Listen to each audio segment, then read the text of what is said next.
તો વેરાવળ બંદર પર 3 નંબરનું સિગ્નલ લગાવવામાં આવ્યું છે। માછીમારોને દરિયો ન ખેડવા માટે ચેતવણી આપવામાં આવી છે। અરબી સમુદ્રમાં લો પ્રેશરને પગલે ચેતવણી જાહેર કરાઈ છે। પોર્ટ કચેરી દ્વારા 3 નંબરનું સિગ્નલ લગાવવામાં આવ્યું છે અને સાથે જ માછીમારોને દરિયો ન ખેડવા માટે સૂચના આપવામાં આવી છે। વધુ વિગતો સાથે અમારા સંવાદદાતા રાકેશ જોડાઈ ગયા છે। જે રાકેશ, હાલ કેવી પરિસ્થિતિ છે? દરિયાના કેવા મોજા ઉછળી રહ્યા છે? 3 નંબરનું સિગ્નલ લગાવવામાં આવ્યું।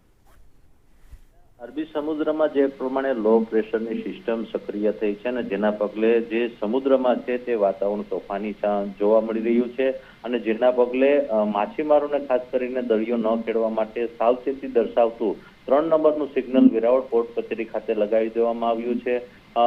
કહેવામાં આવે તો માછીમારોની 15 ઓગસ્ટથી સિઝન શરૂ થઈ ચૂકી છે અને માછીમારો આખા વર્ષની જે રોજીરોટી માટે દરિયામાં ફિશિંગ માટે જતા હોય છે, પરંતુ દરિયો અત્યારે તોફાની છે।